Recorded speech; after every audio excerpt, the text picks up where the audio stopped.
Média Sorare. Média Sorare. Le premier podcast francophone dédié à Sorare.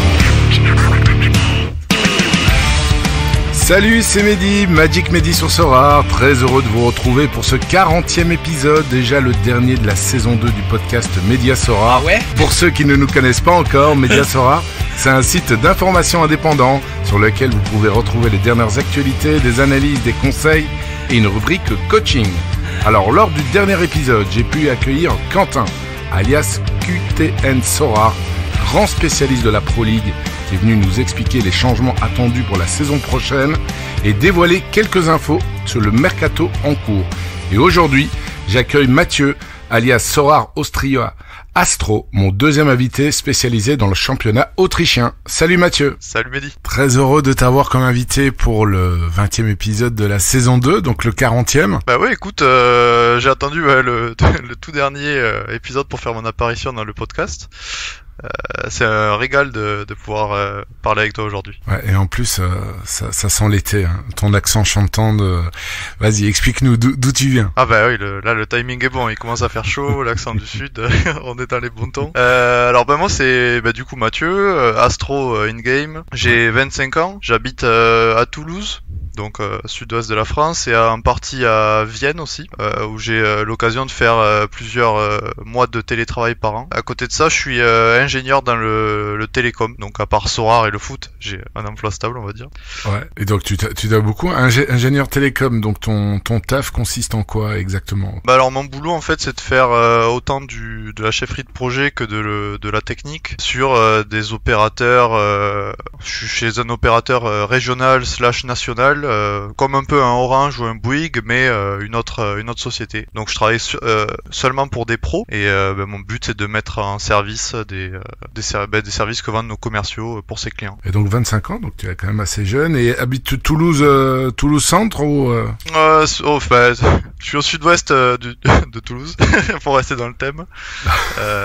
Mais j'ai fait un peu tout le tour. Moi je viens de base de Montauban, une petite ville à 50 km. Et donc j'ai l'occasion de bien connaître Toulouse dans ma vie. Ouais, je connais aussi bien Toulouse. J'y vais assez régulièrement parce que j'ai de la famille là-bas. Et d'ailleurs au mois d'août je serai là. Bah écoute, on ira peut-être se boire un verre si tu es sur Toulouse et pas à Vienne à ce moment-là. Pour terminer ta courte présentation, pour tes passions, à part le foot et Sorare, tu dois en avoir certainement beaucoup. Bah oui, tout à fait. Alors moi j'adore le football depuis quelques années, mais il faut savoir que c'est assez récent. Quand j'étais plus jeune, c'était plus une petite passion, mais faut dire que c'était mal vu, mais c'est pas le sport le plus aimé dans la famille ou dans les entourages, parce que moi mon sport favori de prédilection c'est le rugby. Rugby, évidemment. Voilà, évidemment. Donc j'ai toujours été un grand fan de rugby, que ce soit mon équipe à Montauban, donc là d'où je viens, ou que ce soit Toulouse, Clermont-Ferrand ou l'équipe de France, des clubs que j'apprécie fortement. Donc j'ai eu l'occasion de jouer au rugby pendant quelques années avant d'avoir une mauvaise blessure et de devoir arrêter, mais après j'ai continué basket, natation. Je suis un fan en général de multisport, on va dire. Okay. Après comme autre passion, j'ai l'e-sport, ça on peut compter ça dans les sports, pas mal de jeux vidéo différents et je pratique beaucoup les jeux vidéo, quelque chose que...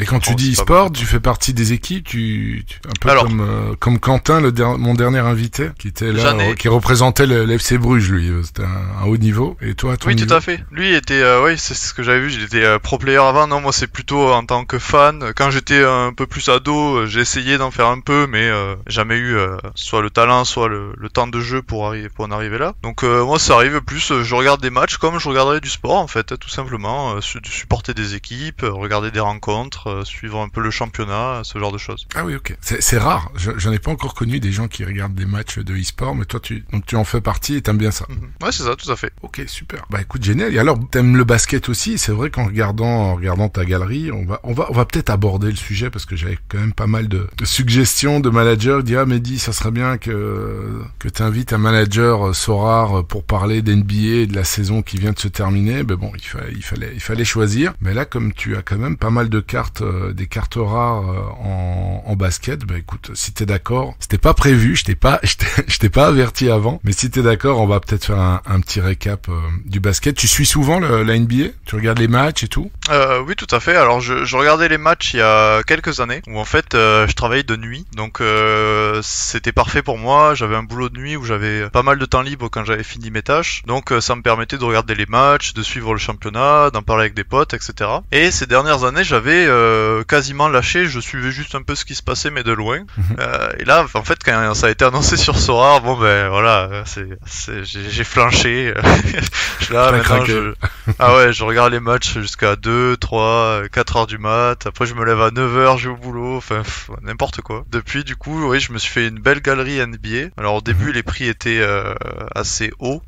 C'était pas très abordable. En rare, c'était compliqué. Et au final, ça s'est vite, on va dire, ça s'est vite calmé. Les prix ont vite baissé. Donc, ça m'a permis de faire une assez belle galerie rare et limited où je me fais plaisir avec. Ok. C'est assez récent, ces achats? Non, moi, j'ai attendu, honnêtement, 3-4 semaines avant de faire mes premiers achats quand c'est sorti. Ah ouais, donc t'as été assez vif sur le marché, quoi. T'as pas attendu les playoffs pour construire ta galerie. Oui, non, du tout. Surtout, en fait, au début, c'était vraiment on va dire les 2-3 premières semaines où les prix étaient fous parce qu'il y avait il y avait peu d'enchères par rapport au nombre de personnes qui étaient intéressées. Du coup, j'ai préféré attendre, passer un peu cette vague de folie et rentrer juste après. Au final, j'ai pu faire un peu d'achat-revente. On en parlera plus tard, mais c'est ce que j'aime bien faire quand j'ai du temps libre. Faire un peu d'achat-revente et après me monter, une fois que j'ai fait ça, après me monter du SO5 et grossir ma galerie. Écoute, pour terminer cette présentation, on a parlé de basket, c'est vrai et tout, mais comment est-ce que tu as d'abord entendu parler de Sora? Faut savoir que tu m'as posé la question et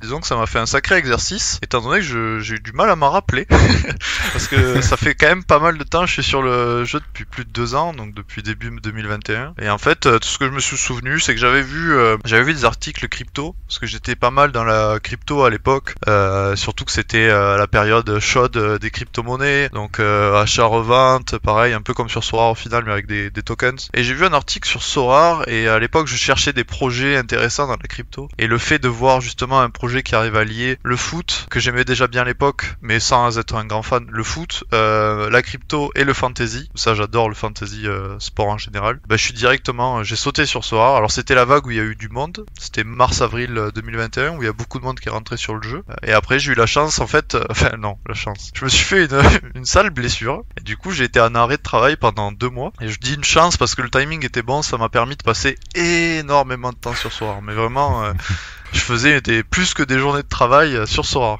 allongé dans mon lit, c'était parfait. Ouais, t'as tout épluché. Et comme tu t'es inscrit le 31 mars 2021, donc évidemment c'était peu après l'annonce, ou peut-être que t'es à mon avis tombé sur un article qui parlait de la hype de Sora, parce que ça c'était mi-mars, je crois que ça avait décollé avec la levée de fonds, et à mon avis t'as dû tomber sur un article qui parlait de cette levée de fonds, et puis ça avait vraiment bien pumpé. Alors pour les auditeurs, avant de rentrer dans le vif du sujet, t'expliquer que tu expliques justement tes débuts dans le jeu, je vais vite la présenter. Donc actuellement, tu as beaucoup de cartes, vraiment beaucoup. Tu as 362 cartes limited, 103 cartes rares, alors et une carte super rare. Alors dans les limited et les rares, tu as quand même pas mal de cartes de basket. Je suis pour on va dire un bon quart, plus ou moins. Ouais, c'est ça à peu près. De ta galerie, tu as gagné 97 rewards. Tu as une galerie qui vaut aujourd'hui 3.6 Ether, un peu plus de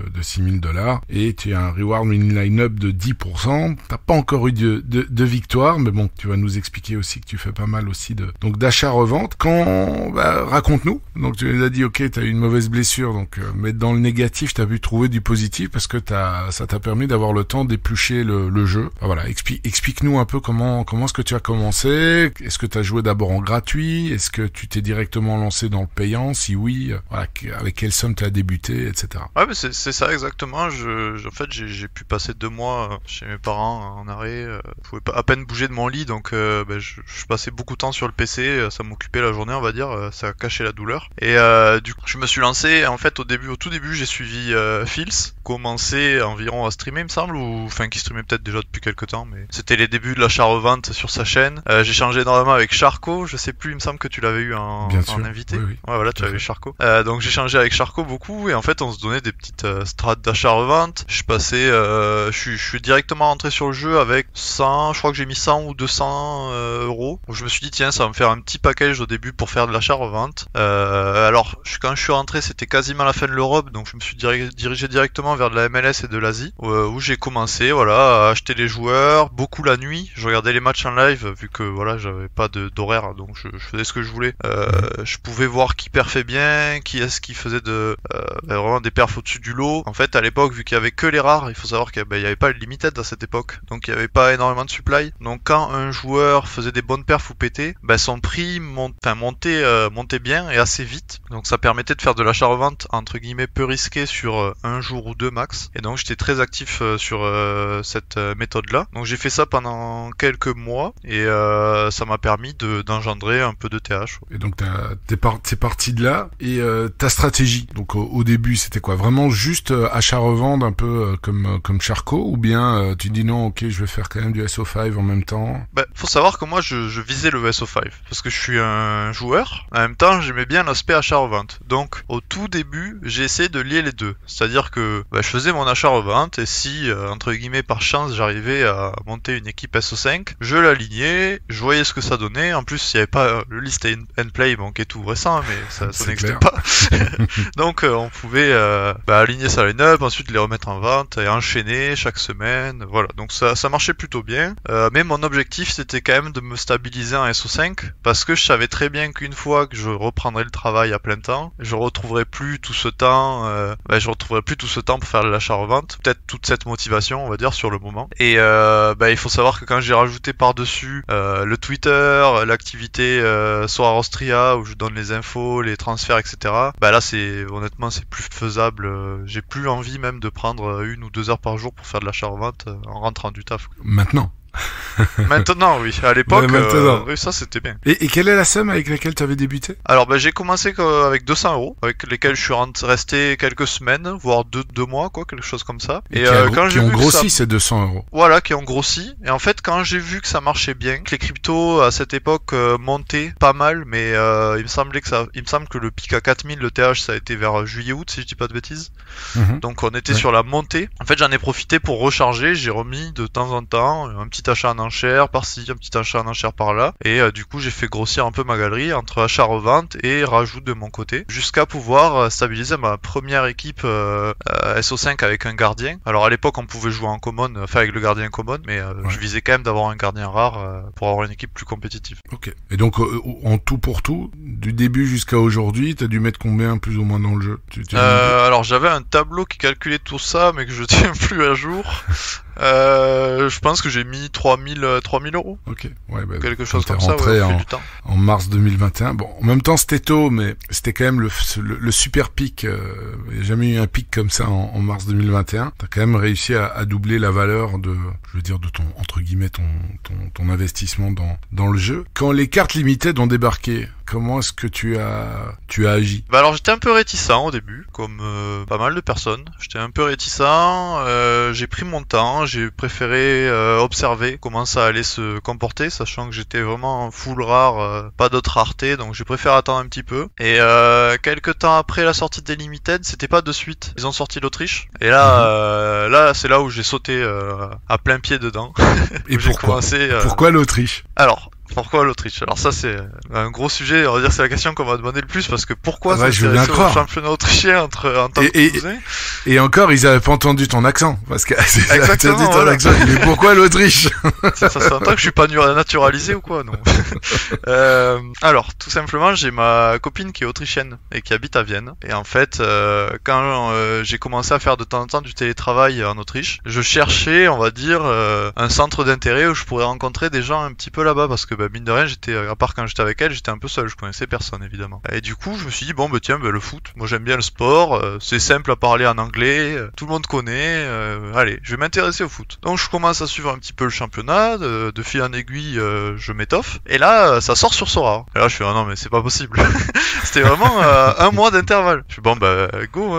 Du coup, je me dis tiens, je vais m'acheter des cartes et tout, je commence à m'intéresser au championnat. Et en fait, je me suis dit mais il me faut des infos sur ce championnat parce que j'y connais rien en fait. fait. Je regarde un petit peu, mais j'ai pas d'infos. Je cherchais quelqu'un qui pourrait un Sora Austria, quoi, qui me donnerait des infos. Bon, ben je cherche sur Twitter, je trouve rien, je demande à des gens, personne me répond, enfin personne ne trouve, quoi. Bon, je me dis, bon, ben vas-y. Ça, c'était plus vers la fin d'année, du coup, vers novembre, décembre 2021. Je me dis, bon, ben tiens, je vais monter moi-même Sora Austria, en fait, tout simplement. Je vais faire des infos, quitte à les chercher, et je vais les partager avec les gens. J'ai toujours été aspect communautaire, et je me suis dit, tiens, ben, c'est le moment de me lancer dans cette aventure. Ok. Et donc c'est vraiment, c'est pas mal, c'est pas mal. Donc quand tu vas là-bas, et quoi, ils maîtrisent assez bien l'anglais, les Autrichiens, parce que les Allemands, ils ont quand même un peu de mal. Là, t'as pas eu, à moins que tu parles allemand, tu dis, ok, je vais me lancer dans l'allemand aussi. Non, malheureusement, je parle pas allemand, j'aimerais bien, mais non, ils parlent super bien anglais, vraiment. Ils parlent en général très bien les langues, donc l'anglais en premier, et en plus, ma copine étant dans la musique à Vienne, elle a beaucoup d'amis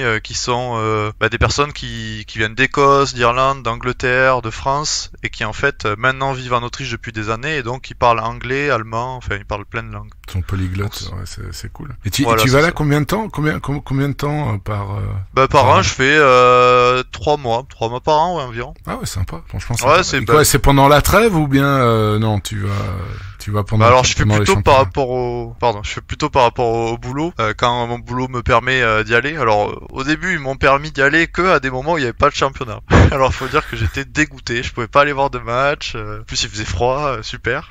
Et là maintenant, au final, j'ai pu y aller, j'ai vu pas mal de matchs, j'ai pu aller rencontrer des gens avec qui j'ai changé beaucoup sur Twitter, du coup, des sortes des insiders avec qui je parle régulièrement.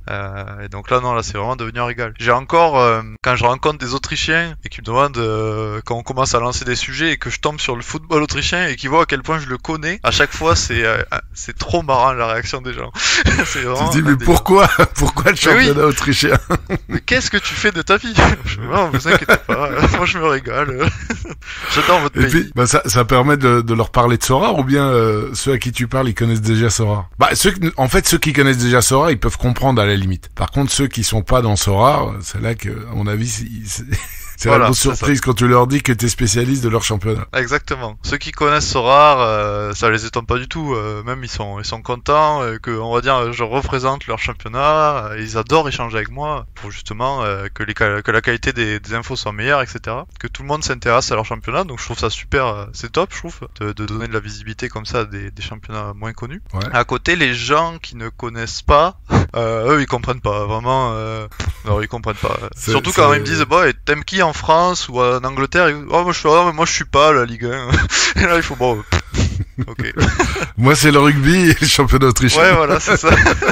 C'est un délire. Ah bah écoute, c'est vrai que c'est assez particulier, assez cocasse comme situation. Et donc tu as des contacts quoi, insiders là-bas, c'est-à-dire quoi, t'as pris contact avec des journalistes sur place ou bien des personnes qui travaillent dans des clubs? Comment est-ce que t'as tissé ton réseau? Bah alors ça s'est fait de fil en aiguille. Au début je faisais tout seul. La qualité de mes infos était pas mal, mais pas hyper poussée. Alors on va dire que c'était un début. Et petit à petit en fait, je voyais des gens qui me suivaient, qui me donnaient des infos. Alors que ce soit en allemand ou en anglais, mais des infos assez vraiment dans tel journal local, j'ai lu que, ou ce genre de choses. Et ces personnes-là, je les voyais revenir, etc. Et puis au final, c'est moi la plupart du temps qui les contactais pour leur dire, tiens, ça a l'air intéressant, tu connais bien tel club ou tel club, est-ce que ça te dirait qu'on continue d'échanger? Les gens, soit ils sont chauds, soit ils sont pas chauds, puis on fait comme on peut. Et ensuite, c'est pas mal en fait avec Play Sharper, là où j'ai l'activité de prédiction de line-up. Donc là, c'est toi qui prédit toutes les line-up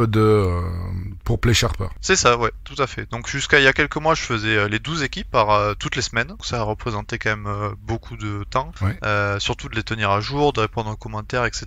Et là, je suis passé sur un mode où en fait, j'intègre comme il y a eu sur tous les championnats, j'intègre des experts par équipe qui m'aident à faire chaque équipe en fait. Et moi, je m'occupe de celles où j'ai pas d'experts et de gérer le tout. On va dire, je suis quand même tout le championnat. Alors que les experts que j'ai, souvent, c'est des fans de leur club, donc ils ont des infos hyper précises, mais ils connaissent pas trop les autres clubs. Ok. Je présume que c'est un petit taf quoi. Donc t'es rémunéré. Je me suis toujours posé la question, mais bon, j'ai eu des échos que c'était effectivement rémunéré le travail sur Play Sharper. Alors oui, il y a une petite rémunération et heureusement, ça n'a pas toujours été le cas. Mais en fait, au fil du temps quand je dis Play Sharper et nous les experts, on a voulu améliorer la qualité des informations. Évidemment, tu passes plus de temps, tu recherches plus en détail, tu lis des journaux, tu demandes à des reporters, des choses comme ça. Ouais. Et au final, ça, on a ressenti le besoin que ce soit, même eux en fait, c'est venu d'eux, même pas des experts, hein, le fait que ce soit un minimum rémunéré pour qu'on garde cette motivation mine de rien. Bien sûr.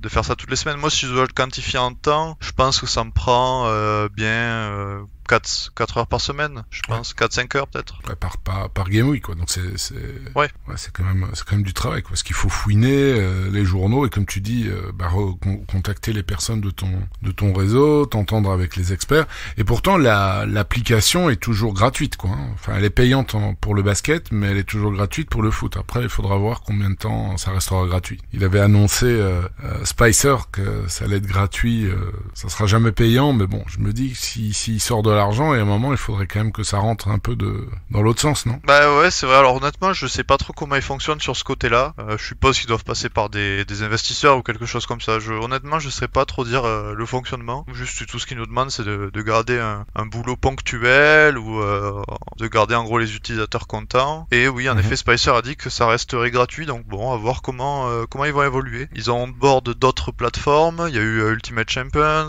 Ouais. Là, il y a eu récemment encore une autre plateforme. La Première Ligue, là, où je sais pas quoi, FPL, oui, la Fantasy Premier League. Donc, à voir comment ils veulent évoluer ça. Je pense qu'ils veulent rajouter d'autres plateformes, d'autres sports, même peut-être d'autres jeux, tout simplement. Donc, probablement, ils sont au top. Les gars chez Play Sharper, c'est toujours un régal d'échanger avec eux. Ils sont hyper pro, hyper sérieux. Donc, moi, c'est avec plaisir que je continue à les aider sur cette partie-là. Ouais. Ok, super. Bon, on a bifurqué, mais c'était quand même important pour savoir d'où venait cette passion du foot autrichien. Donc, l'Autriche débarque, c'était quand, en juillet ou juin 2021, donc avant la sortie des Limited. Poil après, c'est quand que c'est sorti les Limited déjà? Tu as la date? Je crois que c'était le mois d'août.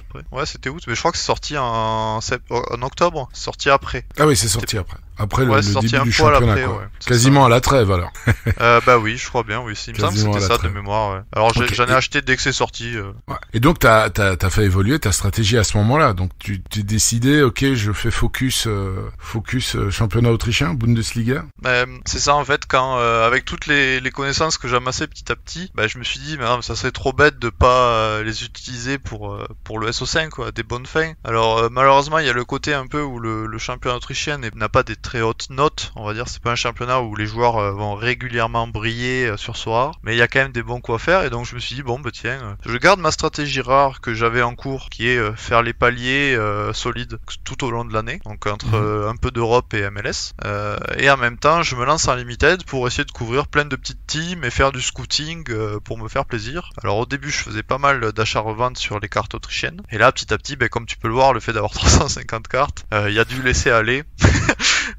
J'achète beaucoup de cartes sur des rumeurs, sur des pépites qui vont arriver, même quand elles explosent. Pas forcément en rapport avec le championnat autrichien. Alors il y en a pas mal, mais ouais, pas forcément. Je pense que j'ai 50% de mes cartes qui sont au championnat autrichien et 50% en dehors, en foot. Et donc là, donc tu laisses, je veux dire, tu laisses un peu mourir ta galerie, c'est ça, en nombre. Et tes objectifs, actuels et futurs, c'est quoi dans Sora? C'est plus focus NBA ou les deux foot? C'est quoi? C'est essayer de repartir avec l'achat-revente parce que tu l'as laissé un peu de côté, ou bien vraiment focus SO5, ou bien tu sais pas encore? Alors sur la stratégie, si j'ai une bonne idée. En plus, ça c'est la trêve de l'NBA, donc c'est, on va dire, le bon moment à mon sens. J'ai envie de faire un grand nettoyage dans ma galerie. Ça fait pas mal de temps que je le dis, mais ça fait je l'ai jamais réellement fait. Il faut que je vende beaucoup de cartes, que je me remette un peu plus sérieux côté limited et rare en foot, même un peu en NBA, parce que en fait en NBA j'ai amassé plein de rewards. Vraiment, j'en ai gagné je pense une vingtaine ou une trentaine sur la saison, et j'en ai vendu 2, je crois. Un truc comme ça. Okay.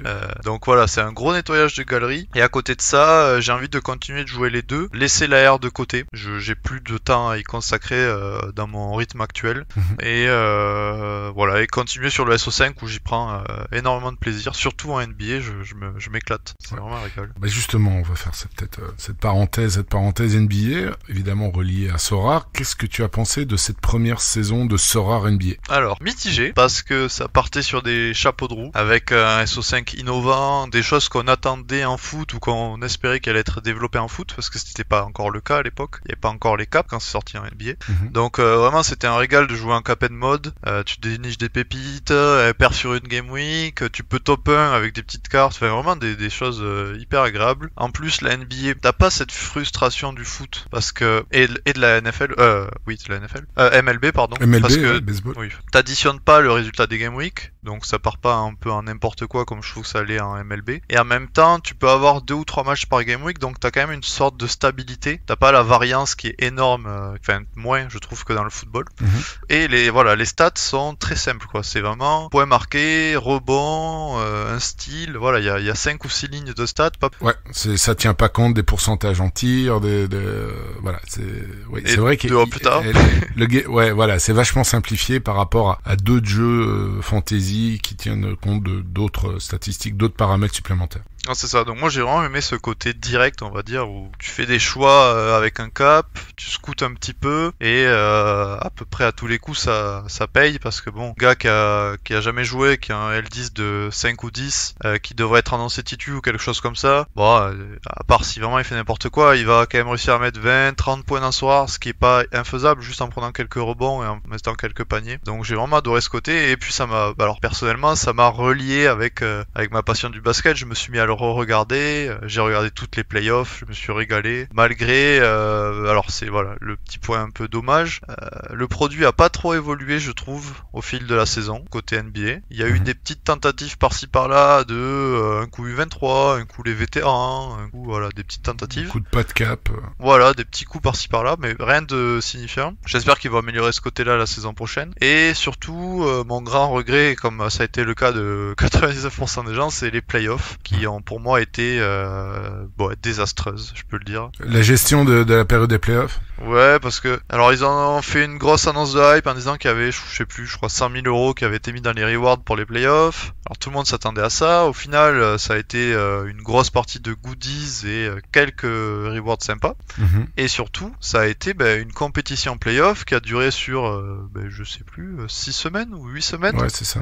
Et donc c'est long, c'est lent. Tu perds le fil au petit à petit en fait. Surtout que ta team se fait éliminer, tu perds toute ta line-up. Enfin voilà. Je trouve que les playoffs ça a été peut-être assez mal géré, ça a été un peu lent et je trouvais c'était facile de s'en désintéresser côté Sora. Ouais, moi j'ai plus de galerie basket depuis déjà quelques mois, mais bon, je lisais sur Twitter, je suis assez attentif au retour de la communauté. Il y avait beaucoup de frustration. Enfin, honnêtement, je me rappelle pas avoir lu un message dithyrambique positif sur les playoffs, que ça soit. J'ai vu des plaintes au niveau de la qualité des rewards. Il y en a beaucoup qui râlaient que c'était pas des super joueurs, et puis quand c'était des bons joueurs, c'était des joueurs qu'on ne pouvait pas utiliser pendant les playoffs parce que l'équipe n'était pas qualifiée. Et il y en a beaucoup qui disaient c'est dommage, parce que c'est vrai que si on a encore une équipe à mettre dans les playoffs, c'est sympa de gagner des joueurs qu'on peut continuer à aligner et à améliorer de ce fait la galerie et la compétitivité jusqu'à la fin de ces playoffs. Alors j'ai lu aussi beaucoup de trucs sur la qualité des goodies qui étaient apparemment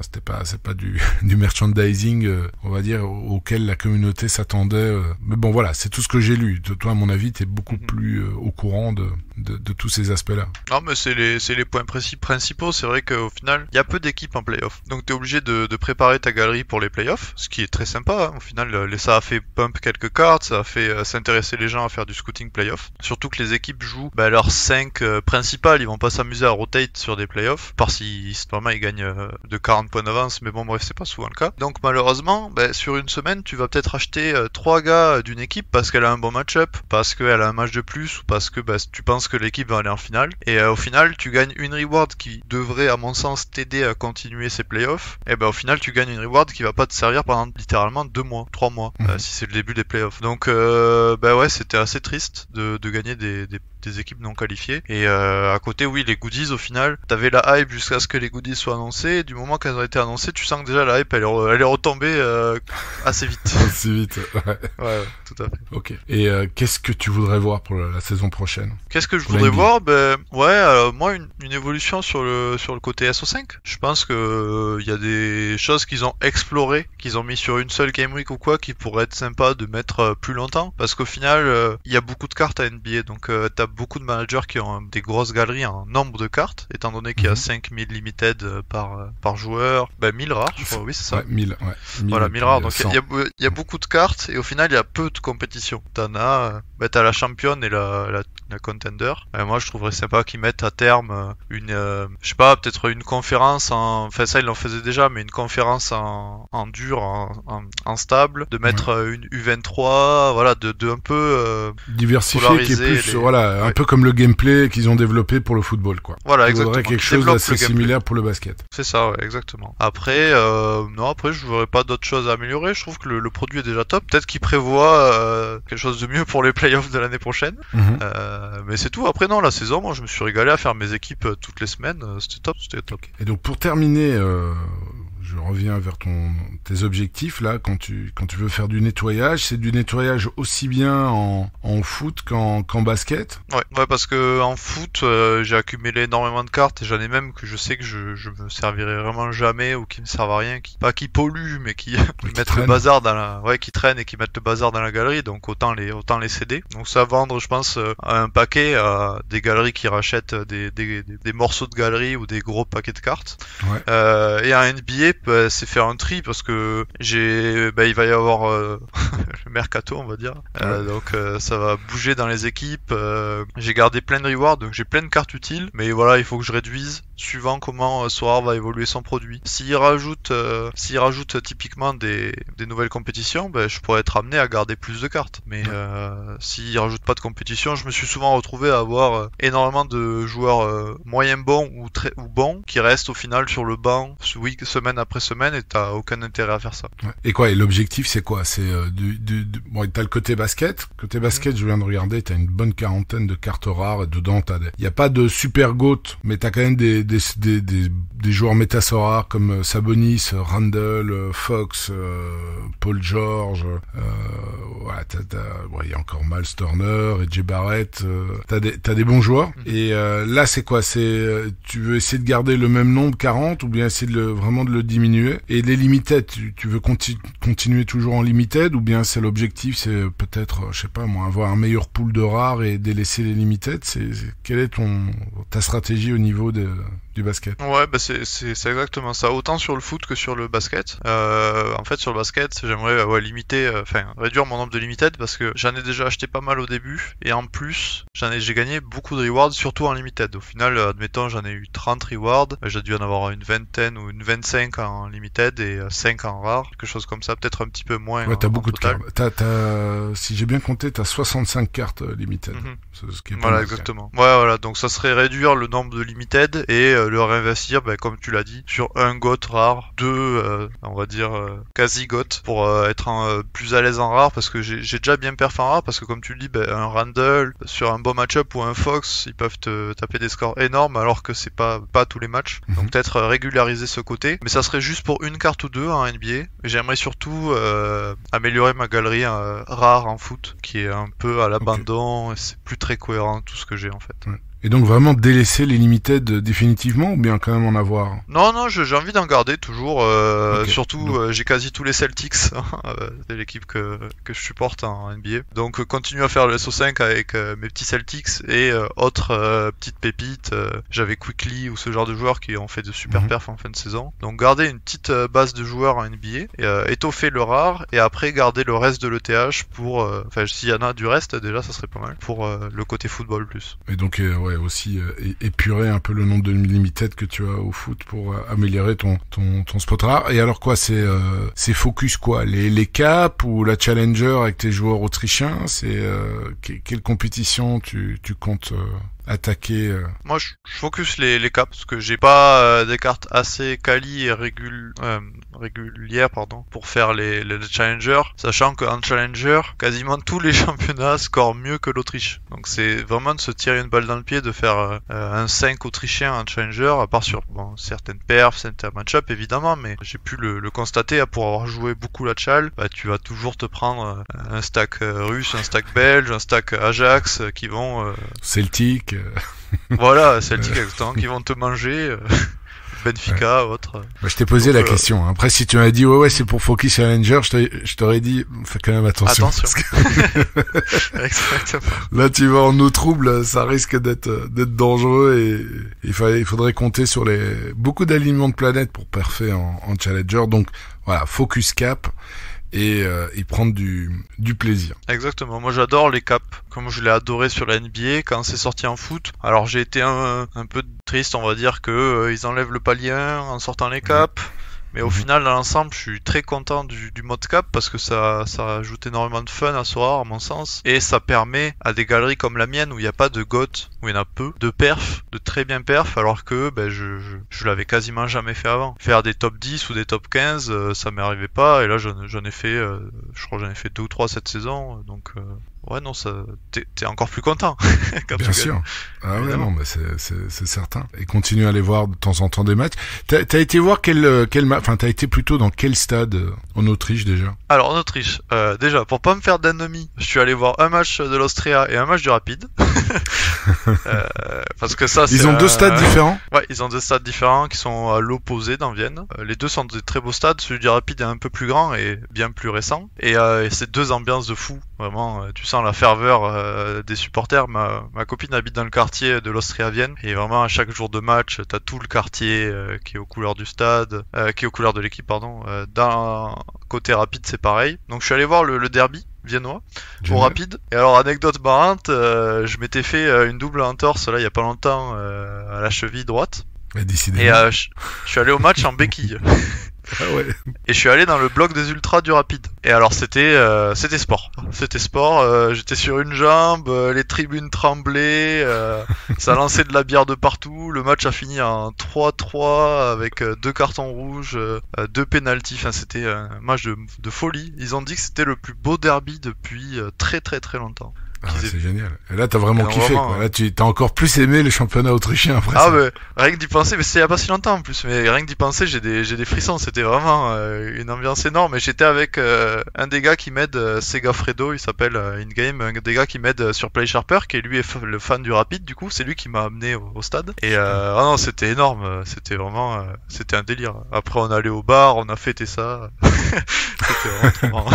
Et après, je suis allé voir du coup un match à l'Austria et je suis allé voir un match à Salzbourg aussi. Ah ouais. Et comment t'as apprécié? Le stade, il est pas super grand. Moi, j'ai été le visiter l'année passée, mais c'était sur le chemin des vacances. Je m'étais arrêté entre autres à Salzbourg parce que c'est une jolie ville aussi. Comme tu parlais de musique, c'est la ville de Mozart.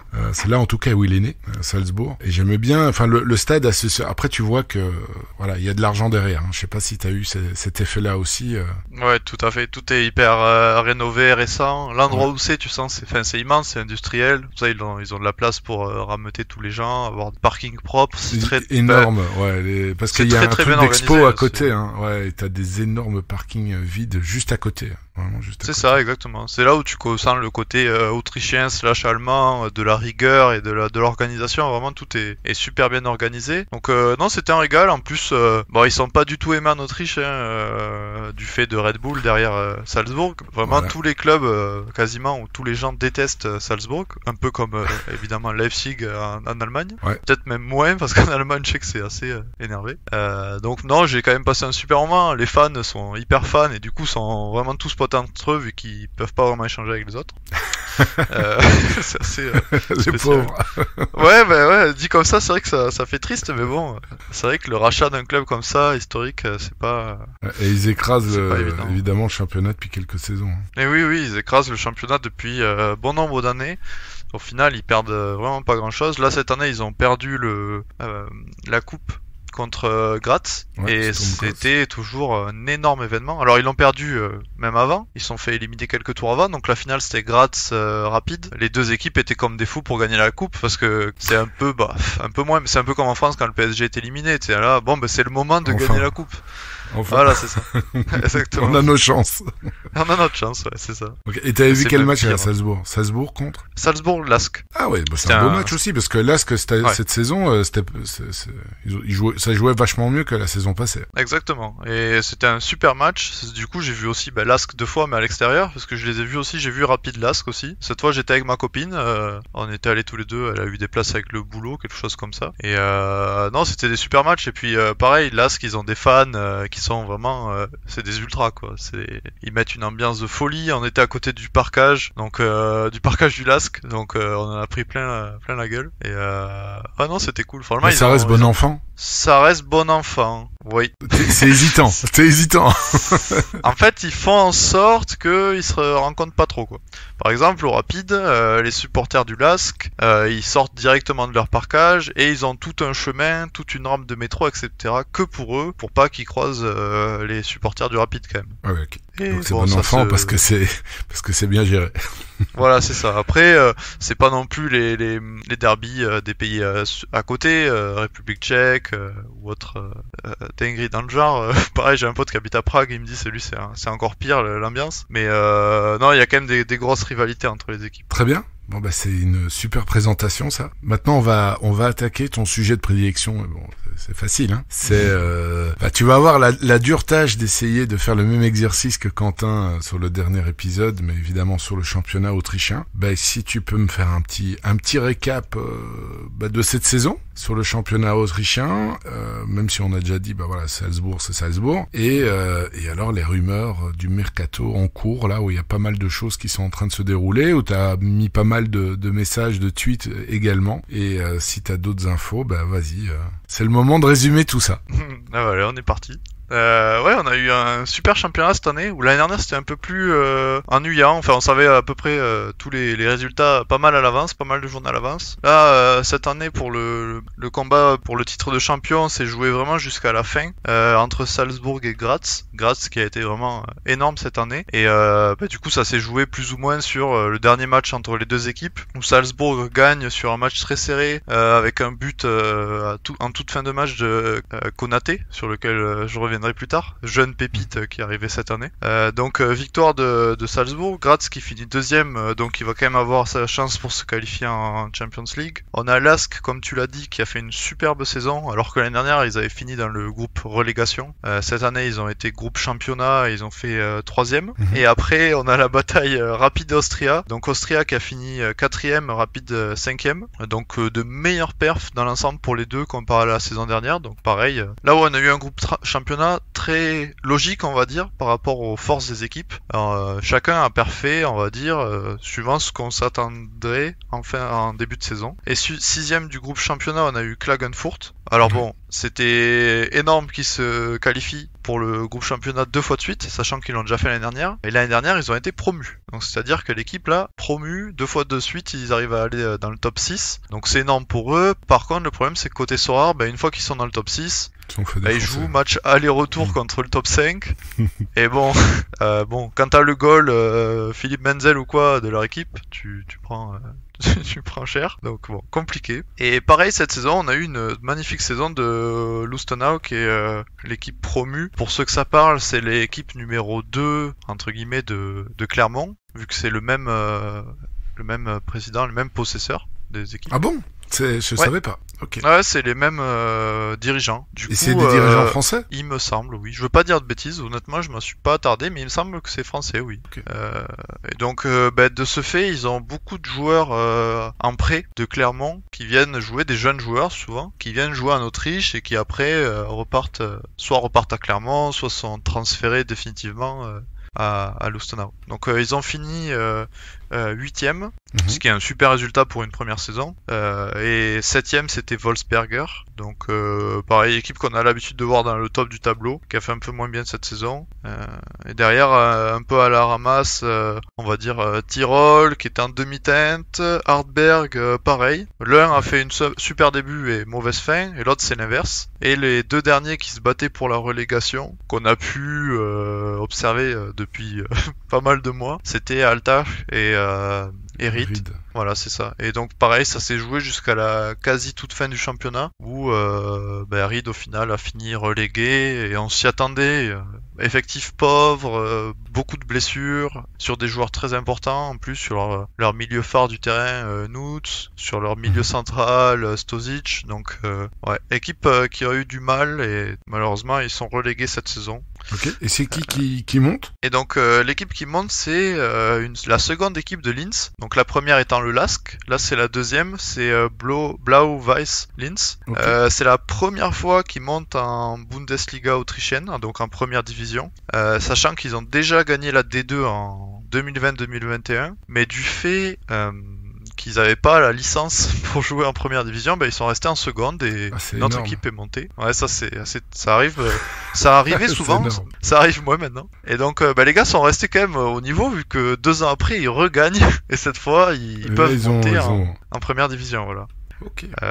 Donc ça va être intéressant de les voir, parce que on a eu Klagenfurt qui a très très bien performé quand ils sont montés. On a Lustenau, on s'attendait tous plus ou moins à ce qu'ils performent bien, vu que il y a clairement derrière, il y a de bons prêts, il y a des jeunes assez performants. Là, je suis un peu plus sceptique pour Blau-Weiß, parce que ils vont perdre beaucoup de joueurs, comme souvent les promus, ils ont déjà perdu leur second attaquant, le second meilleur buteur qui part rapide. Il va sûrement y avoir d'autres mouvements, donc à voir comment ils arrivent à se structurer pendant ce mercato. Pour la suite. Donc voilà, on va attaquer le championnat.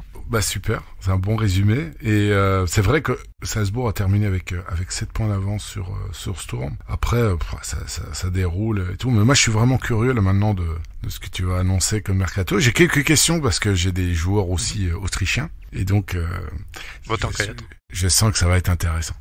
T'as raison. Comment est-ce que tu veux fonctionner? C'est les gros noms que tu voudrais aborder, ou bien team par team? J'allais faire team par team, avec un petit résumé de chaque équipe, et les quelques transferts sur le feu, on va dire. Vas-y. Alors je vais commencer par le bas. Je vais commencer donc on a l'équipe de Linz, donc ce que je dis Blau-Weiß Linz, où ils ont Mayulu, leur attaquant, qui part au Rapide, donc second meilleur buteur de leur équipe l'année dernière. Je crois qu'il a 19 ou 20 ans. Ça va être intéressant de voir comment il se développe au Rapide, et les mouvements que ça va engendrer. Ils vont potentiellement récupérer en prêt Christoph Lang, qui était déjà en prêt à Ried justement, et qui appartient à Graz. Donc Lang à Linz, je le verrais bien être titulaire, j'aime bien le joueur, donc faire de bonnes perfs, faire une bonne saison avec Linz. Et Linz, ils vont perdre Seidel, qui est leur joueur phare de l'équipe, milieu offensif assez jeune, 21-22 ans, un U23. Donc faut voir qui est-ce qu'ils vont recruter. Je pense qu'ils vont récupérer des joueurs de Ried, pour ceux que on va dire que ça inquiète, vu qu'ils descendent en D2, et potentiellement des joueurs d'un peu toutes les équipes, là où ils peuvent en grappiller. Donc ensuite on a Altach, donc là où c'est assez calme pour le moment. On avait Jungdahl, le gardien. Alors pour faire un petit point, les gardiens en Autriche là pour l'instant c'est un chantier monumental. Il y a très peu d'équipes où on est fixé de qui va commencer l'année prochaine. Donc Altach par exemple, on a Jungdahl qui était en prêt de Milan, qui était Titu, qui s'est pété, et là au final il repart de prêt, ça a été annoncé cette semaine. Et là il reste dans l'équipe Casali, qui a du coup pris le numéro 1 en son absence, qui était déjà le numéro 1 avant, qui est en fin de contrat, et le numéro 2/3 Odenal, qui a aussi en fin de contrat. Pour l'instant, ils n'ont pas annoncé de nouvelles signatures pour eux, donc faut voir ce qui va sortir dans les prochaines semaines. Personnellement, je pense qu'il devrait y avoir des annonces, quoi. Voilà, moi je pense que ça va re-signer, mais c'est mon avis, parce que Casali a fait une super saison. Je l'ai en plus, donc ça m'arrangerait. Mais non, faut être transparent, hein. Mais à mon sens, moi je le verrais re-signer. Après, c'est que mon humble avis, j'ai pas d'infos de la part de l'équipe. Après, pour le reste de l'équipe, pour l'instant, on n'a pas trop d'infos. Ils ont quelques jeunes que je vais annoncer après qui partent pour d'autres équipes, mais ils n'ont pas encore annoncé trop de transferts, et je pense qu'il y en aura non plus énormément. côté Hartberg, on a leur... ça me fait toujours plaisir d'en parler, on a Tadic. Donc cette fois, le Tadic de Hartberg, pas confondre avec Dusan Tadic. Le fameux Dario. Voilà, c'est Dario Tadic qui est très connu sur Sorare. Par son nom. Qui devrait partir malheureusement en D2. Donc faudra faire encore plus attention. Voilà, c'est bien possible. Il est convoité du côté de Sankt Pölten, qui a failli monter cette année en D1, mais qui veut se renforcer pour, je pense, essayer ça pour l'année prochaine ou celle d'après. Donc ça sera vraiment le Tadic de chez Wish, si ça arrive. Voilà, là si c'est le cas, ça sera encore pire. Et ils sont sur le coup pour signer Komposch, un jeune de Graz, un défenseur central, parce que leur défense centrale est très vieillissante. Donc faut s'attendre à ce qu'ils recrutent de ce côté. Komposch, il a des cartes sur Sorare, ça pourrait être intéressant de le cibler si jamais il est transféré, je le verrais bien titulaire, mais bon, affaire à suivre de son côté. Donc pareil, Hartberg, après, ils ont des espérances, mais c'est pas sûr que ça se fasse. Ils veulent re-signer Avdijaj, un joueur qu'ils avaient transféré à Zurich, qu'ils leur ont prêté, et ils ont envie de le reprendre en fait. Pas sûr que ça se fasse. Il a fait une super saison, honnêtement, il a été décisif à quasiment tous les matchs, donc ça a été pas mal. Il y a des gens qui l'ont acheté qui ont été très content de ses perfs. Il joue en équipe nationale du Kosovo, lui, je pense, non? Ouais, il me semble bien, oui, il me semble que c'est le cas, oui. J'ai pas vérifié, mais ça doit être le cas, il est assez performant en plus. Côté de Tyrol, pas mal de départs et peu d'annonces pour l'instant. On a Sabitzer, leur attaquant principal, qui a signé à Wolfsberg, ce qui est plutôt bien pour lui à mon sens, mais par contre pour Tyrol, ça va être un peu compliqué parce qu'ils perdent aussi Prika, qui repart de son prêt au Danemark, à Aalborg. Et derrière, il leur reste deux jeunes, mais bon, je pense que ils vont devoir recruter en attaque. Ça va faire un peu vide. Okay. Et à côté, il y a le départ. Je l'avais, puis finalement, je m'en suis séparé parce que il est pas assez. À mon goût, il était pas assez décisif. Mais après, il a été blessé aussi, et quand il est revenu, c'était un peu laborieux. C'est ça a été vraiment un demi-teinte, mais comme la saison du Tyrol. L'année dernière, Tyrol, ils avaient Vrioni, qui est parti à MLS, qui avait été énorme. Donc ils ont fait une super saison, et là cette année, c'était vraiment moyen. Logiquement, le scoring de Sabitzer était moyen. Et à côté, même dans le milieu, ils ont eu deux joueurs principaux du milieu qui ont eu tous les deux les croisés, je crois. Donc compliqué. Et en défense, là, il y a le potentiel départ de Beunek, qui est leur défenseur central principal, on va dire le pilier de la défense centrale, qui pourrait aussi potentiellement partir. Il me semble que c'était Wolfsberger, mais c'est pas encore fait, mais potentiel départ à venir. Pourrait aussi aller au Rapide, ça serait pas étonnant à mon sens. À côté de ça, du coup, on a Lustenau. Ça m'intéresse, j'ai plusieurs joueurs de là. Ah. Lesquels? Dis-moi, est-ce que comme ça je vais voir si je les ai notés. Écoute, avant qu'ils annoncent le changement au niveau de la cape, l'augmentation des paliers en super rare, et vraiment quelques jours avant, j'ai acheté Dominic Schirl, qui était Dominic Schirl, je trouve le gardien de but, donc qui est vraiment le gardien de but, lui je trouve idéal pour la cape 240, parce qu'il fait des beaux scores et puis il se prend souvent aussi 3 buts, donc c'est vraiment en dents de scie. Bon, après j'ai eu la mauvaise blague, comme il survolait quand même le deuxième tour, ils ont fait pas mal jouer le gardien remplaçant, et d'ailleurs ce gardien remplaçant n'a pas de carte sur Sorare, donc j'étais bien emmerdé, parce qu'en général quand je prends un gardien, j'aime bien prendre sa doublure, surtout quand c'est en SR, tu vois, où là évidemment j'ai beaucoup moins de choix, mais voilà, il y avait pas, et j'ai pris aussi pour la cape, enfin au début c'était quand je suis revenu pour la mettre en U23 Pro, c'était Surdanovic, et puis finalement il a vite été donc j'avais la doublette incroyable en cap 240, Schirl Surdanovic. Voilà, ça sont les deux joueurs que j'ai, et j'ai failli prendre du Gonnet, et puis finalement j'ai laissé tomber. Voilà, comme ça tu sais tout. Bah écoute, t'as des joueurs qui sont bien ancrés dans le mercato. En fait, saison, ils ont fait jouer Elach, donc ils avaient récupéré de l'Austria Vienne cette saison. De ce que ça se disait, c'était vraiment pour qu'il ait du temps de jeu, pour lui dire allez mon petit, re-signe avec nous, reste avec nous, t'auras du temps de jeu, regarde, on t'en donne. Donc apparemment ça fait effet, vu que les deux joueurs ont re-signé, si je ne dis pas de bêtises. Donc Schirl, lui, c'était automatique dans son contrat s'ils étaient maintenus, et Elach, ça a fait son effet. Donc les deux vont rester, Chirel va rester le numéro 1 sans souci. C'est vraiment leur gardien solide. J'avais lu quelque part que c'était le capitaine de l'équipe. Oui, c'est le capitaine en plus, donc il fait de Ok. bonnes performances, c'est le capitaine, il fait entendre sa voix, il est important à l'équipe, et Ok. c'est toujours bien pour ce genre d'équipe d'avoir un numéro 2 quand même un minimum performant en cas de blessure ou ce genre de choses évidemment. Mhm. Donc pour eux, Faudrait t'es juste tranquille. qu'il sorte la carte. Bah alors il a des cartes, hein. Et là juste il en a très peu. Alors si c'est un super rare, j'ai vérifié là, il en a 4. Alors c'est pas Quand énorme, même. mais Ah ouais, non, c'est vrai, t'as raison. c'est juste que ouais, c'est pas très liquide comme joueur. Ouais. Ce qui est pas Je vraiment vais quand même étonnant. essayer de le choper. Ouais, bah, c'est le bon moment. Là. Ouais. À côté de ça, sur Danovic, bah en effet, ouais, super joueur que j'avais spot l'année dernière quand Admira est descendu, donc l'équipe où il était avant, bah, il allait partir d'Admira et à mon sens, c'était sûr qu'il allait signer en première division parce qu'il avait été déjà très bon avec Admira. Donc en général, une équipe reléguée, tu sens les joueurs qui sortent du lot. Et du coup, il a signé à Lustenau et il a fait une super saison. Il a raté très peu de matchs. Beaucoup de AA et il lui reste 1 an de contrat, donc normalement il devrait rester au club sans problème. Et à mon sens, toujours titu, pilier de l'équipe. En plus il est jeune, il a que 24 ans, donc t'es plutôt bien de ce côté. Et Hugonet, au final, est-ce que t'as bien fait de l'acheter Par ou pas? contre, en perf, parce qu'il est milieu offensif, non? Excuse-moi. Oui, c'est ça, milieu offensif, Milieu ouais, c'est ça. non Exact. Ouais, il y avait une période où il était bien décisif, mais bof, après, c'est quand même moyen. Ouais, c'est en dents de scie. Alors, je sais pas pour la cape comment ça tu t'en es sorti.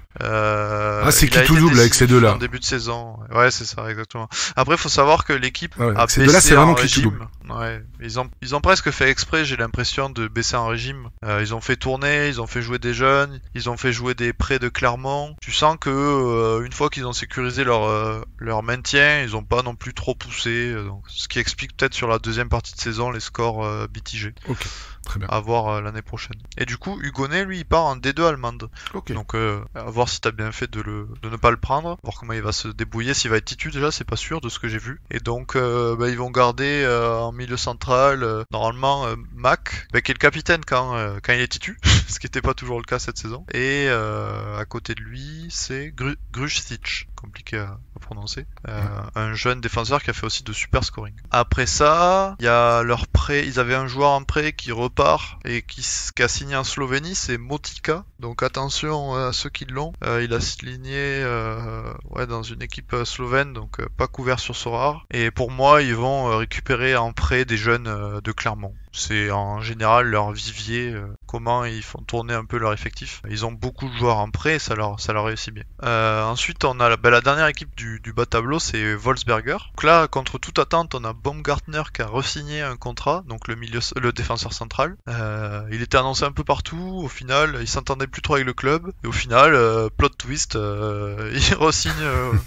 Personne s'y attendait, donc plutôt bon pour lui et pour sa carte. Il a l'habitude de faire des bons scoring. Et ensuite, ça va bouger seulement pour l'instant en attaque de leur côté, avec un retour de prêt de Malone et un départ de Baribo qui est annoncé dans quelques. Ouais, Taï Baribo qui est annoncé dans quelques clubs, dont en Angleterre. Donc, s'ils perdent leurs deux attaquants, là ils ont déjà signé Sabitzer, donc ils ont déjà un remplacement, et ils vont récupérer probablement Zimmerman du Rapid, jeune avant-centre, et potentiellement aussi Bamba, qui lui n'a pas de carte et qui joue en Israël, qui est aussi un très jeune joueur. Donc recrutement assez smart de la part de Wolfsberger, ça m'a l'air solide pour l'année prochaine à mon sens. Faut voir comment ils vont bouger au milieu de terrain parce qu'ils perdent Taferner, qui lui a annoncé, pareil un peu partout, il a annoncé à l'Austria Vienne, au Rapid et à Graz, et ce qui semble le plus probable c'est l'Austria Vienne, pour le plaisir de notre cher Fils national, qui a sa carte et qui adore le joueur. Ensuite on a là on passe, on change, on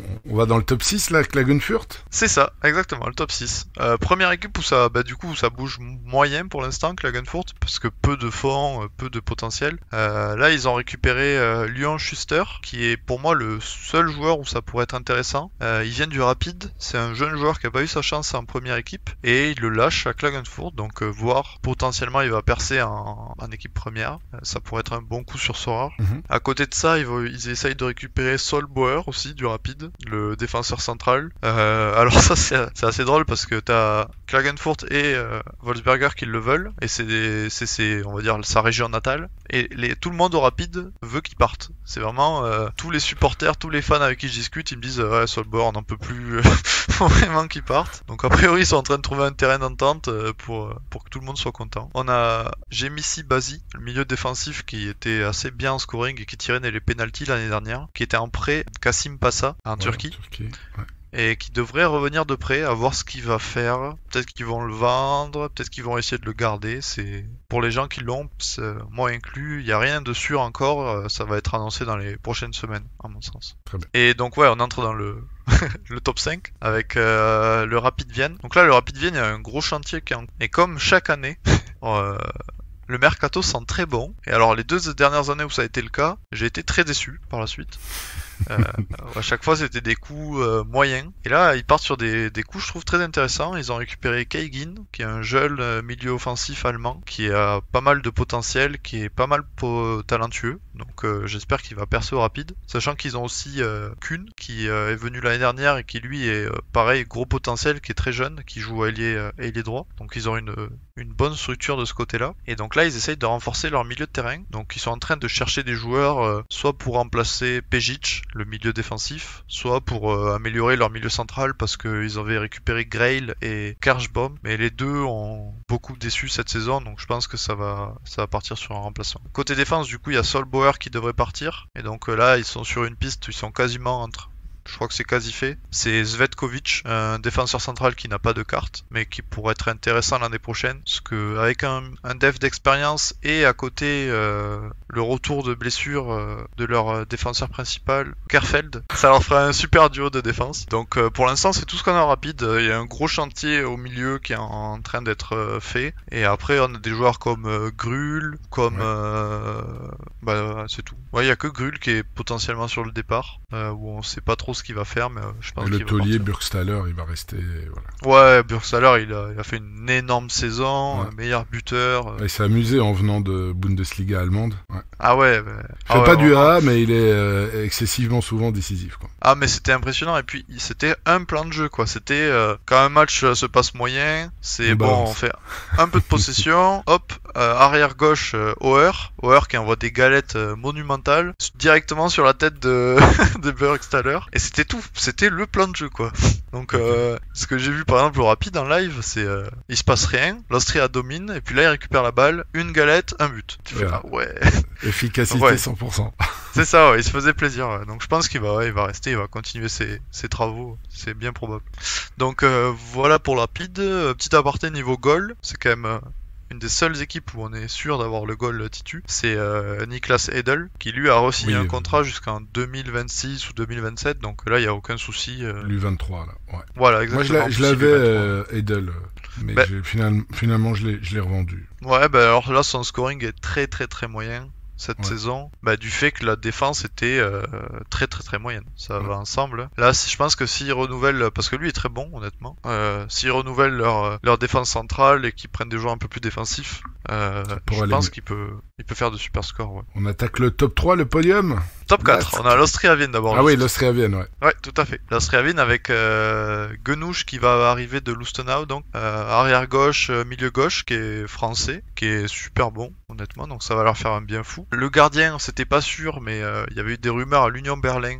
Früchtel, qui était à un moment, qui était au Bayern avant, normalement devrait rester, donc ça devrait être bon pour l'année prochaine. Et ils essayent de renouveler un peu leur défense centrale. On a le départ de Lucas Mühl, qui était leur défense centrale et capitaine, qui devrait pareil partir, fin de contrat a priori pas renouvelé. Et ils veulent signer un nouveau défenseur central, donc sûrement Plavotic, qui est libre de tout contrat vu que Reed, son équipe, est relégué. Donc ça peut être aussi un bon coup. Ça m'étonnerait qu'il soit titu pour ceux qui se demandent, mais sait-on jamais. Et après sur les départs, on a beaucoup de départs. Faut savoir que l'Austria Vienne n'a pas d'argent. Ils ont déjà eu du mal à avoir leur licence tellement ils sont en déficit. Et ça fait je sais pas combien de saisons de suite que c'est le cas. Donc moi je pense que des ventes de leur côté. Braun Oder, le milieu central qui fait des grands yeux à Stuttgart. Et après on a aussi Dominik Fitz et Tabakovic, la paire qui a régalé cette Très saison. fort, ouais. Ouais, Fitz, très très très très fort. Vraiment, il a régalé. Tu voyais les matchs où il était là, ils étaient très dangereux offensivement. Les matchs où ils étaient pas là, c'était piètre, littéralement.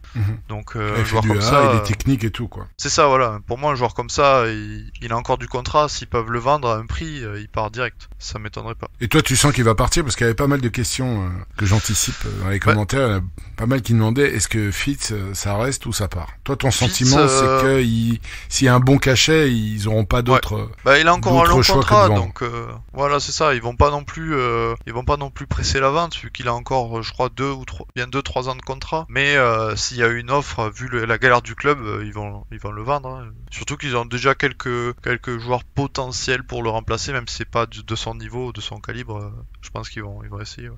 Ça me paraît logique. Et voilà pour l'Austria Vienne. Pas encore de rumeurs d'arrivée, à part Genouche, pas grand chose. Et après on passe du coup en effet au top 3. Donc là LASK, franchement je suis vraiment content pour eux parce qu'ils ont un mercato qui part très bien. Ils ont signé Andrade qui était à Armina Bielefeld en D2 allemande, qui était déjà au LASK avant, donc il revient pour jouer défenseur central, qui va sûrement prendre la place de Luke Denner pour être pairé avec leur autre défenseur. Il devrait récupérer Moussa Koné, qui nous vient tout droit de Nîmes, si je dis pas de bêtises. Donc c'est quasiment fait, et il peut jouer les deux ailes et avant-centre, ce qui est parfait parce qu'ils ont besoin de polyvalence, et il devrait avoir le départ imminent de Nakamura. Pareil, ailier qui a explosé cette année, de par ses qualités techniques, de par ses frappes, de par sa consistance, c'était assez fou. Et là, il fait des grands yeux pareils à Francfort. Donc, il devrait partir, il devrait le remplacer. Ça a l'air d'être quasiment bouclé, les deux. Ils ont récupéré en prêt Sanusi Ba de Leipzig pour doubler les postes arrière gauche, arrière droit. Pas de titu, je pense, mais du temps de jeu probablement. Et dernière chose, c'est que Schlager est parti du LASK pour aller à Salzbourg, donc le gardien titulaire, capitaine de l'équipe nationale, qui joue aussi en équipe nationale d'Autriche. Et donc le titulaire qui devrait être l'année prochaine, c'est Laval, qui est directement au club. C'est un jeune du club, donc il devrait prendre sa place. Si tout va bien, ça devrait rester comme ça. Juste faire attention à un point pour le LASK, si je peux me permettre, c'est qu'ils ont un nouveau coach. Donc quand un nouveau coach, il peut y avoir des changements de plan, de rotation, de style de jeu, donc faut toujours faire un peu attention, regarder les matchs amicaux pour se faire une bonne idée de la compo. Juste une petite parenthèse, il y avait un joueur qui est Metasorar, je l'avais acheté dès que les cartes autrichiennes étaient sorties. Je me rappelle, j'avais la 1 sur 100 rare, c'était Peter Michorl, qui était vraiment un gros joueur Metasorar, et quand je regardais les saisons passées, il figurait toujours parmi le top 10 des joueurs statistiques du championnat, et là cette année il est un peu en deçà, et c'est bizarre parce que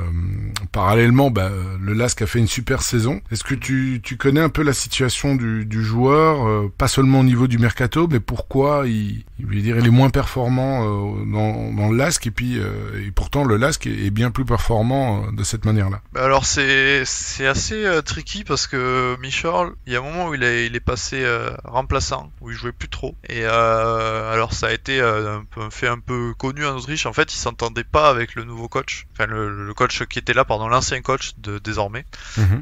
Et donc ça a été compliqué au début. A priori, ils se sont pas entendus, ils le faisaient pas jouer. Ils avaient d'autres choix en plus au milieu. Et ensuite, ils ont recruté Zulj, le milieu offensif, qui a fait une énorme saison, coup de pied arrêté, dans le jeu, etc.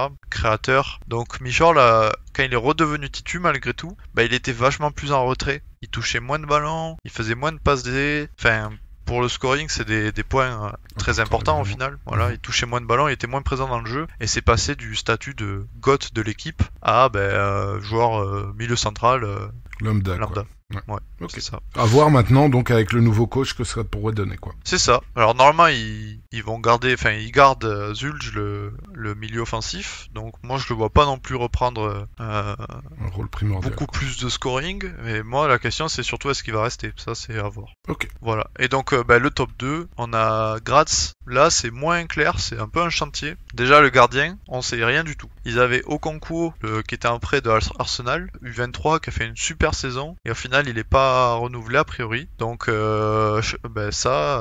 plus le fait qu'il renouvelle ni Sieben Handel, qui était le gardien titulaire avant, ni le troisième gardien, Schützenauer. Donc là actuellement ils ont un gardien qui est le 4e gardien. Et donc ça va bouger, quoi. Voilà, ça va bouger, mais pour l'instant On sait pas. calme. J'ai beaucoup la question, mais pas du tout d'infos. On a Pras, donc leur milieu star, on va dire. Enfin oui, star, hein, qui est énorme. Milieu U23 qui joue titulaire déjà en équipe d'Autriche quasiment. Enfin là il est pas dans le groupe mais il a déjà été titulaire. Qui devrait partir pour Gladbach en Allemagne. Ça a l'air d'être dans les tuyaux entre les deux équipes. En tout cas moi je pense qu'il va partir.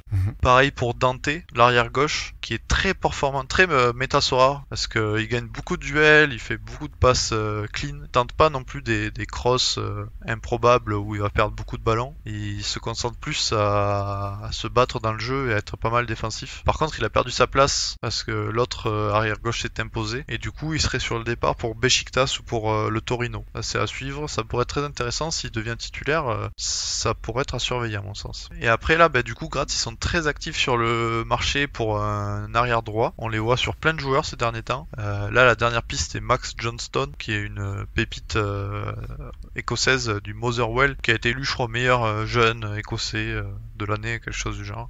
Et en fait, ils ont Ingolic et l'arrière droit titu Kazibegovic, qui sont tous les deux sur le départ, donc ils vont devoir renouveler cette position, a priori. Ils sont aussi très focus sur les jeunes, hein, Sturm. C'est un peu comme énormément, la même politique que Salzbourg. Hein. Tout à fait, c'est ça. Ils ont pas qu'ils sont calqués, mais tu sens qu'ils ont emprunté la même voie et ça leur réussit très bien. Hein. On a Kelvin Yeboah qui est parti en Italie, qu'ils ont vendu pareil pour je crois 12 millions. Ils ont vendu le dernier en date, c'est Højlund, l'attaquant qui de l'Atalanta, qui est énorme comme joueur. Un monstre.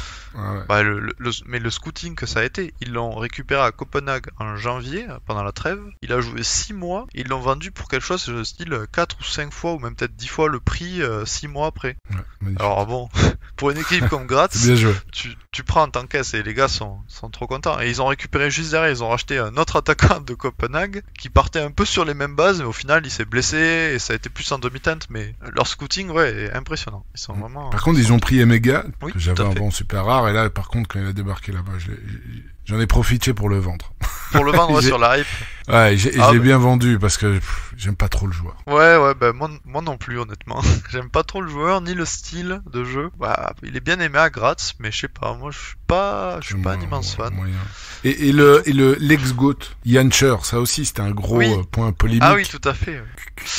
Stop ou encore? Après, moi je dirais stop. Hein.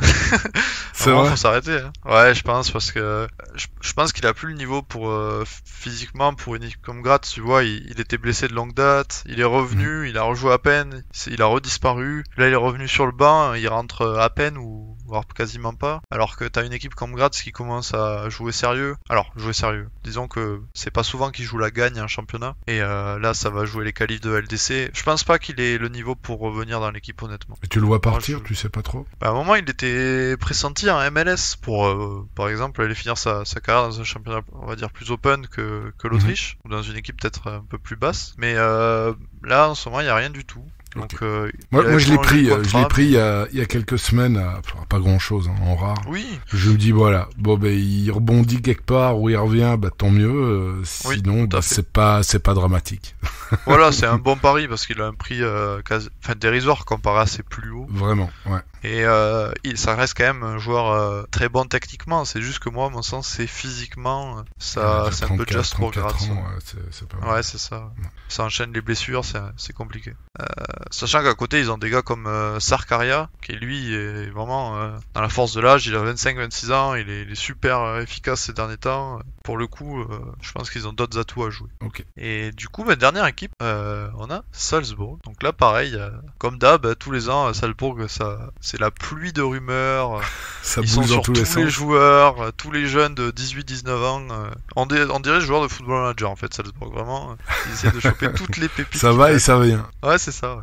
Après, ils les chopent pas tous, mais dès qu'il y a un club un peu plus influent ou gros, le choix en général est vite fait. Mais alors, pour Salzbourg, on a Adamou, leur attaquant, on va dire 3e attaquant, part a priori à Freiburg. C'est quasi fait. Ça devrait être signé là dans les prochaines semaines. De ce que ça se dit, c'est les clubs ont trouvé un accord déjà, donc a priori c'est bon. Donc ça va laisser de la place en attaque. On a Koita qui a priori devrait re-signer, à mon sens. Il a fait une super saison pour confirmer. Bien revenu de blessure. Hein. Moi je l'ai pris en super rare, donc je compte sur lui la saison prochaine. Voilà.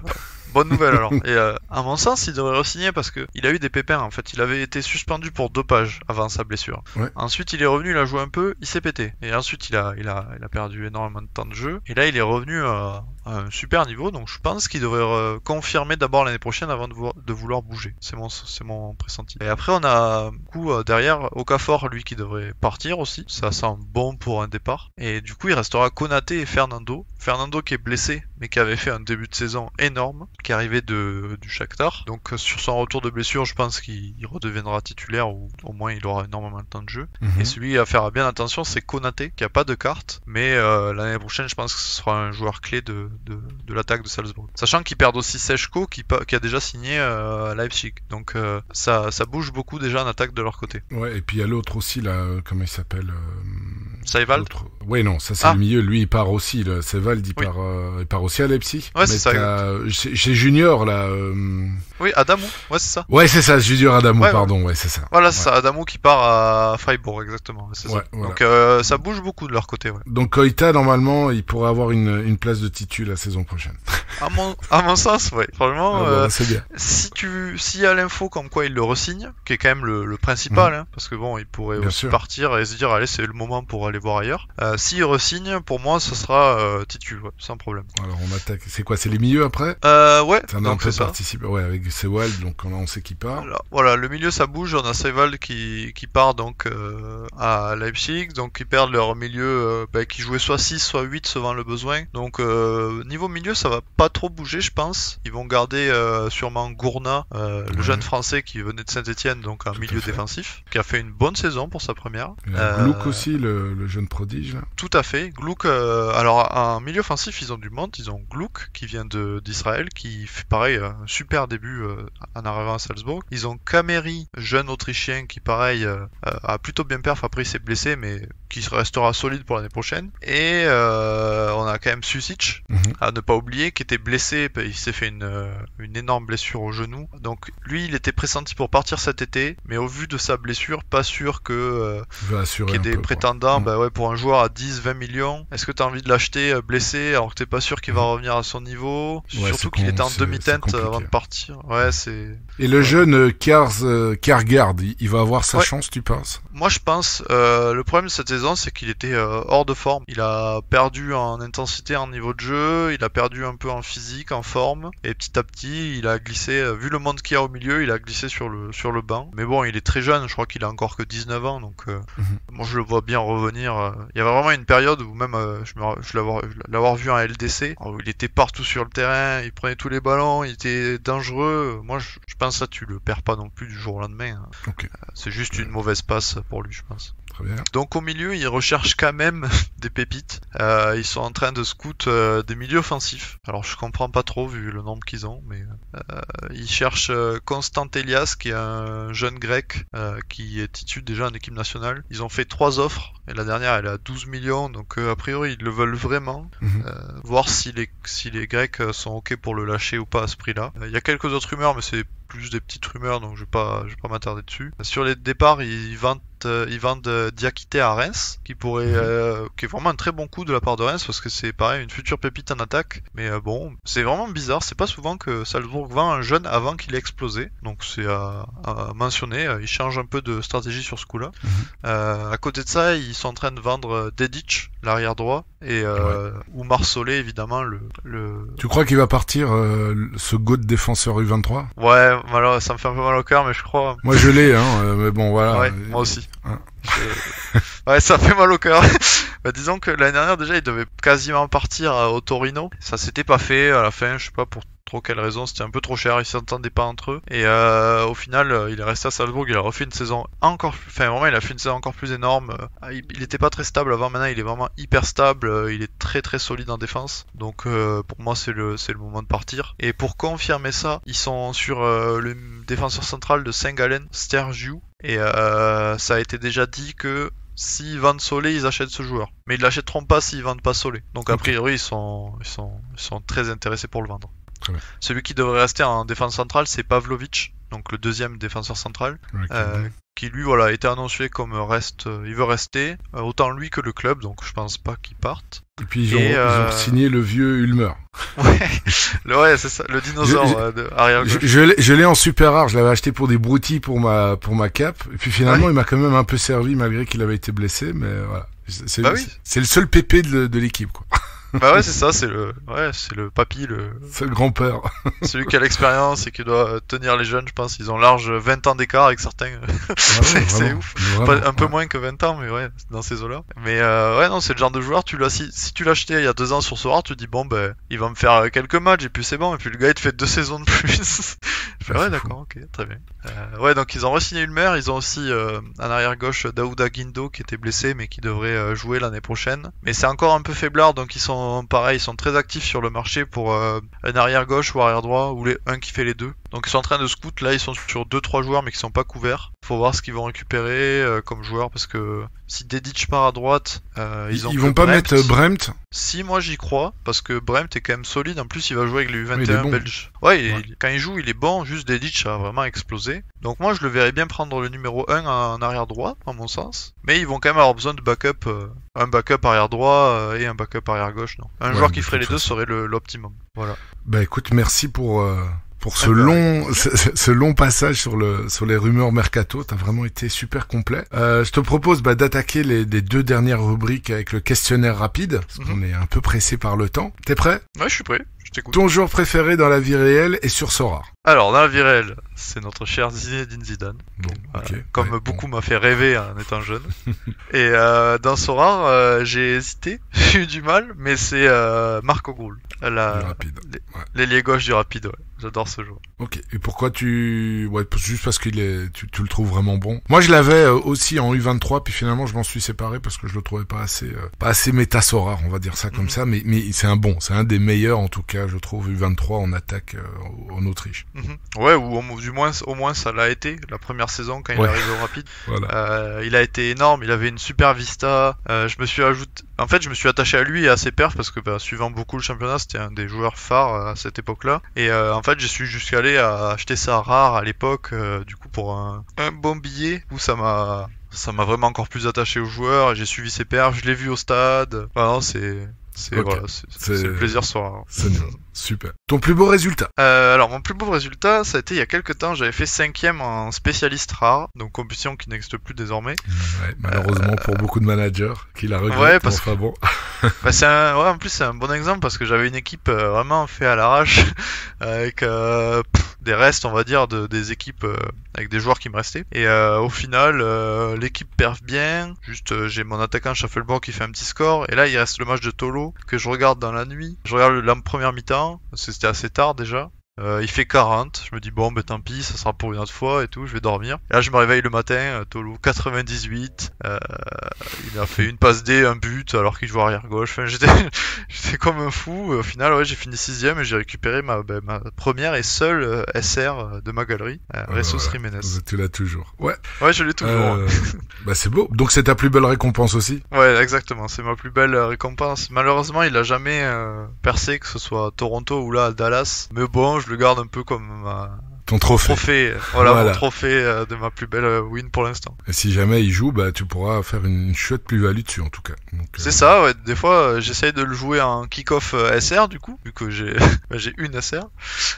Sinon, j'attends pour le bon moment pour le vendre. Ton plus gros coup de poisse? Alors mon coup de poisse, j'en ai pas, j'ai pas eu d'énormes coups de poisse dans ce soir. Je touche du bois. Je suis plutôt content. Mais ou alors je me rappelle pas parce que j'en ai eu trop, je sais plus. C'est pas plus mal non plus. C'est ça exactement.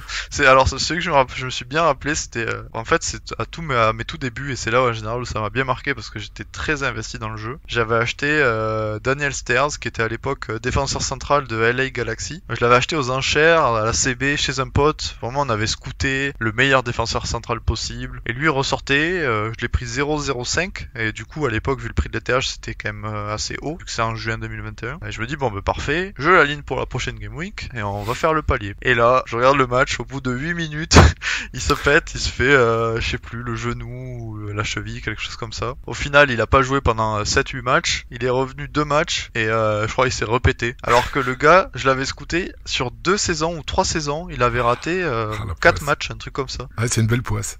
Ouais, c'est une belle poisse. Alors ça va que c'est pas un joueur des 1000 et des 100, mais bon, c'était les boules. Surtout que je m'étais dit, putain, j'ai mis la CB pour ça, pour un joueur qui va pourrir dans ma galerie. Ouais, bah écoute, c'est un bel exemple de poisse, effectivement. J'ai scouté, t'as pris ton temps, depuis 2 saisons, il jouait tous les matchs, il performe bien, et puis voilà, c'est tout qui bascule. Patatras. Bon, on va passer peut-être à ton joueur à suivre. Bah mon joueur à suivre, du coup, j'en ai parlé tout à l'heure, c'est Karim Konaté. Donc l'attaquant, on va dire, à mon sens, futur star de Salzbourg, qui arrive de l'ASEC Mimosa, où il y a toujours d'énormes pépites qui sortent. Je sais pas comment ils se débrouillent, mais ils ont vraiment un super centre de formation. Donc c'est en Côte d'Ivoire. Et pour dire, il est arrivé chez les jeunes de Salzbourg. Il a joué en Youth League, où à son tout premier match, il a marqué un but contre l'AC Milan. Puis 2-3 matchs après, il joue contre Chelsea. Les jeunes de Chelsea, il met un triplé. Tu te dis, bon, pas mal. Ouais. Le gars est chaud.